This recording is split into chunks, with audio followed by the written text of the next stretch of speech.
بسم الله الرحمن الرحيم وصلى الله على نبينا محمد وآله وسلم تسليما كثيرا ثم أما بعد. Bonjour chers étudiants, j'espère que vous allez bien. Donc comme promis, je vais entamer une série de vidéos à travers laquelle, donc cette série, on va explorer le contenu du module éthique et déontologie pour vous donner un aperçu général, une vue globale sur le contenu du programme afin de vous faciliter la révision pour l'examen final qui s'approche à grands pas. Ces vidéos se veulent aussi une réponse à beaucoup d'entre vous qui se sont interrogés sur le but de la programmation du module pour des étudiants qui, je dirais, ont reçu une formation scientifique. Voilà, comme vous le voyez sur votre écran. Et avant d'entrer dans le contenu détaillé des cours, je vais me contenter dans cette première vidéo à vous donner un bref historique sur le module, genre d'une présentation si vous voulez, sinon une sorte de fiche technique du module. Voilà, donc sans plus tarder, on commence par les volets de cette première présentation qui sont au nombre de 5. Voici donc le plan de la vidéo contenant les 5 thèmes sur lesquels on va travailler durant cette vidéo. Donc, dans le premier thème intitulé présentation du module, je vais vous présenter brièvement le module à travers la charte de la déontologie et de l'éthique universitaire de 2023. Dans le deuxième volet, là, je vais vous résumer un tout petit peu le contenu des 7 thèmes qui constituent le module d'une manière succincte en exploitant une carte mentale, je dirais très basique, mais qui vous aidera à coup sûr dans la mémorisation des 7 thèmes. Après, et dans le troisième volet, nous allons voir le public ciblé, c'est-à-dire à qui les cours sont destinés. Ensuite, et dans le quatrième volet, nous allons découvrir ensemble les compétences ciblées recherchées à travers ce programme. Ce qui veut dire qu'on cherche là à ce que l'étudiant acquiert des connaissances approfondies qui lui seront synonymes d'acquis éthiques et moraux. Voilà. Et dans le dernier volet, on va voir les prérequis qui sont un ensemble d'exigences préalables nécessaires que vous devez absolument avoir afin que vous puissiez assimiler le contenu du programme. Voici donc le premier volet consistant à la présentation du module. Donc le module éthique et déontologie est un module dispensé en ligne et en présentiel, donc il incarne un enseignement hybride à travers lequel l'étudiant explore les notions et les principes de base instaurés par la charte de la déontologie et de l'éthique universitaire de 2023, ainsi que certaines dispositions de la loi 99/05 du 4 avril 1999 portant loi d'orientation sur l'enseignement supérieur. Donc, constituant la référence de base du programme, la charte de déontologie et de l'éthique universitaire est structurée d'une manière à ce qu'il contienne un préambule et 4 chapitres en vérité, même si je me suis contenté là de 3 chapitres, car le 4e chapitre ne contient que des annexes. Donc voilà, le préambule insiste sur les travaux de l'UNESCO qui définissent les 3 rôles fondamentaux de l'université, à savoir l'enseignement, la recherche et l'engagement sociétal.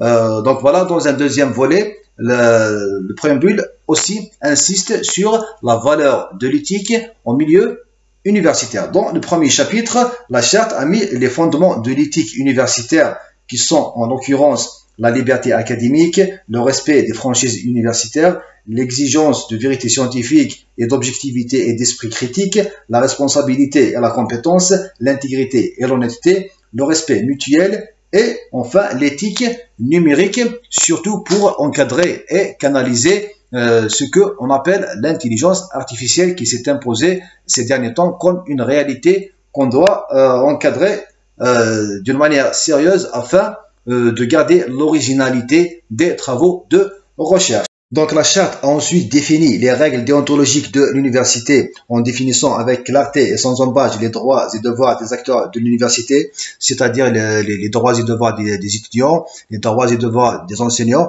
et droits et devoirs du personnel administratif ainsi que les agents contractuels.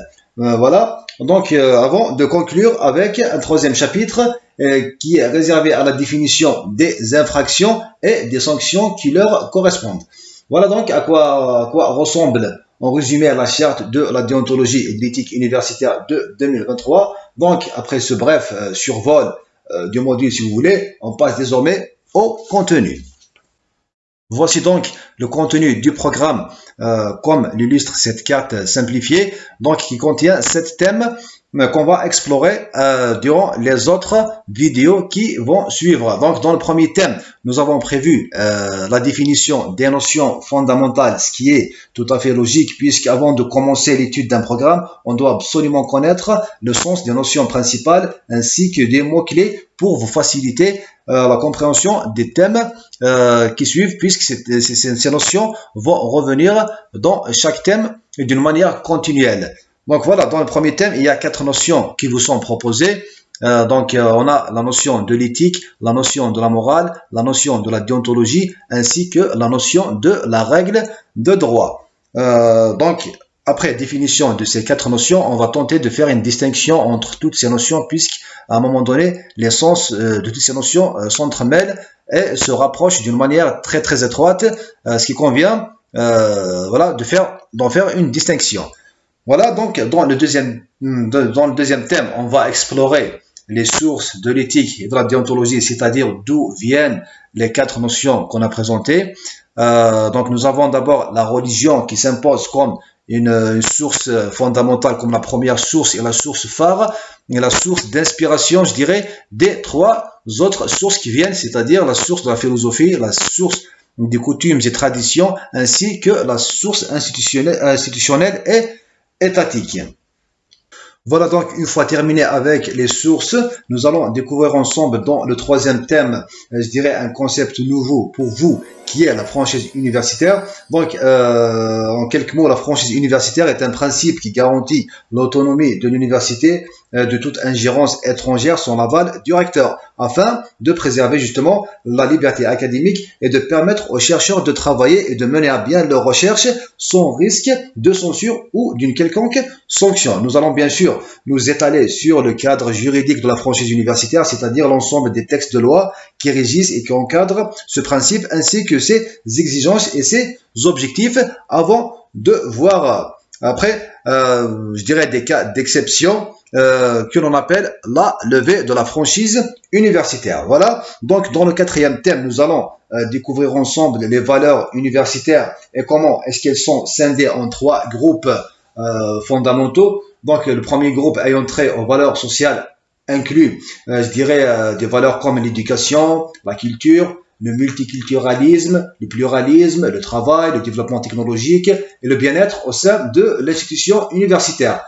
Donc le deuxième groupe est constitué de valeurs à caractère communautaire telles que la loyauté, la solidarité, le dialogue, l'engagement, l'entraide et ainsi que, je dirais, la collaboration. Enfin, dans le troisième groupe, on trouve un ensemble aussi de valeurs professionnelles indispensables, je dirais, pour espérer atteindre les résultats escomptés. On peut compter parmi ces valeurs, voilà, la compétence, l'assiduité, l'intégrité scientifique, la transparence, la continuité, l'efficacité, etc. Donc voilà, dans le cinquième thème, bon, on l'a réservé aux droits et aux devoirs des membres de la famille universitaire. Donc, on va voir d'abord les droits et devoirs de l'étudiant, après les droits et devoirs des enseignants, et enfin les droits et devoirs des membres du personnel administratif. C'est dans ce thème que nous allons étudier encore le volet déontologique de la charte de la déontologie et de l'éthique universitaire de 2023, puisque elle nous présente, je dirais, dans son troisième chapitre, l'ensemble de ses droits et de ses devoirs. Voilà. Donc, quant au sixième thème, il explore les relations universitaires et les interactions entre les acteurs de la communauté universitaire. Alors ici, dans ce thème, voilà, donc nous allons découvrir les règles régissant les relations d'abord entre les étudiants, ensuite les relations étudiants-enseignants, après les relations étudiants et personnel administratif. Voilà, après la relation entre enseignants, personnel administratif, qui est une relation, si vous voulez, entre collègues ou fonctionnaires. Enfin, comme dernier thème, on va conclure avec les valeurs universitaires, où on va explorer et voir un ensemble de principes et d'orientations qui guident le comportement et la conduite des étudiants au sein de l'université, ainsi que ceux des autres membres de la famille universitaire. Voilà donc en principe les grands axes du programme du module éthique et déontologie sur lequel seront axés les enseignements ainsi que l'évaluation justement de mes étudiants, qui ne sont autres que voilà, les étudiants de la première année, tronc commun, sciences et technologies du département physique, faculté des sciences, université de Tizi Ouzou, et à qui je souhaite au passage, bien sûr, beaucoup de réussite et de succès. Mais avant, ils doivent aussi, en revanche, développer et acquérir des compétences ciblées et recherchées que voici. Donc, d'abord, au premier lieu, vous devez, je dirais, absolument connaître les notions éthiques et déontologiques afin de les appliquer dans votre parcours académique, dans votre carrière professionnelle et ainsi dans votre quotidien, puisqu'il vous éclaire sur la conduite à tenir dans les différentes étapes de votre vie, je dirais.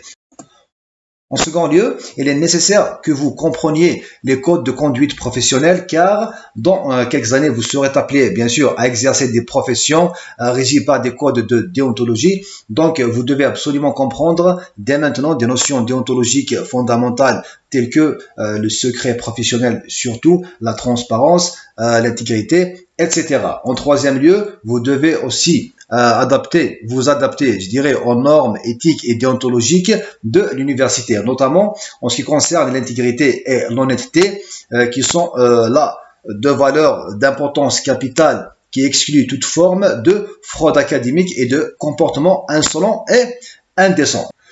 Comme quatrième objectif, on vise à travers ce module à vous inculquer la responsabilité sociale, ce qui veut dire on vous prépare pour que vous soyez des citoyens conscients de votre impact sur les autres et que tous vos actes et agissements tiennent compte des valeurs sociales. Et enfin, vous êtes encouragé à développer un sens de moralité, c'est-à-dire la capacité de distinguer le bien du mal et d'agir en conséquence. Ce sens se développe grâce à une éducation qui encourage la réflexion sur des questions telles que la justice, l'intégrité et l'humanité. Donc, par exemple, et par conséquence, un étudiant doté d'un sens moral fort sera plus apte, par exemple, à résister à la corruption ou à d'autres formes d'abus et à promouvoir des pratiques éthiques dans son futur emploi. Voilà, donc on arrive à présent au dernier volet de cette présentation relatif aux prérequis. Donc, les prérequis sont un ensemble d'exigences et de conditions préalables que l'étudiant doit déjà avoir. C'est un capital acquis qui va l'aider à comprendre et à assimiler le cours. Donc, pour ce module, il y a deux prérequis fondamentaux. D'abord, l'étudiant doit avoir un préalable de connaissances générales en matière de conduite sociale et comportementale. Et là, on peut inclure aussi la bienséance qui reflète généralement un sens de moralité et une réflexion éthique assez avancée. Donc, comme deuxième exigence, l'étudiant doit avoir une base dans, je dirais, la lecture d'un texte de loi, puisque les codes de conduite et déontologiques sont rédigés sous forme d'articles. Donc, l'étudiant est censé maîtriser un tout petit peu la lecture d'un article de loi ou d'un texte de loi.